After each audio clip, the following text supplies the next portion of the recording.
Hey guys, day 8 of on-the-job training with Norfolk Southern. Just wanted to give you an update on the train that I took home from Toledo to Pittsburgh. And point of clarification, somebody had asked about this the other day. When I say day 8 of on-the-job training, it's the 8th time that I've had to go to Conway or be on a train. So it's not that I'm gone 8 days in a row. This is over a 2-week period, and it's the times that I actually have to be there to be on a train or to do something at the local terminal. So this is the 8th day that I've had to be there. Got called initially on the way home from this trip for a deadhead. Now, deadheads are not allowed for conductor trainees. So when they called, because that crew had been held away at the hotel for an extended period of time, they were going to bring them home, put them in a second locomotive or in a van to come home. This time they put them in the second locomotive.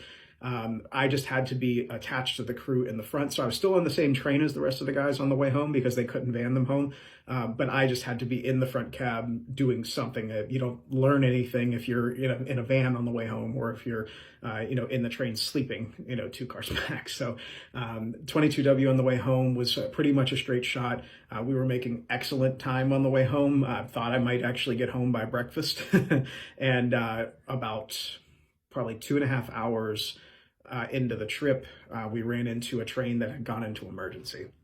So sadly, we had to wait for them to put the train back together. It separated, and they replaced the, I believe it was an air hose that they had to put back together, put it back together. It was so cold up here that that's an issue.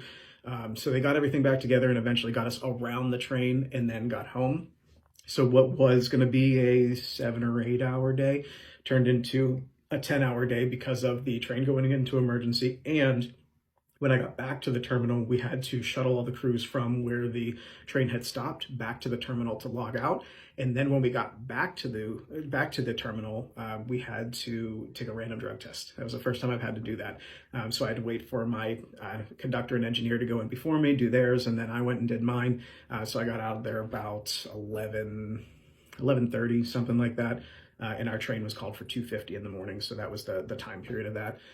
So went home and got more rest. And now I am rested and waiting to go out on my next train. It'll be the last up and back as far as trains go before I go away to week 5 of training at Cincinnati. This is the regional center that I have to go test at. They'll test us on hazmat, a bigger signals test, and they'll also do a longer comprehensive test. It's 100 questions, 25 and 25.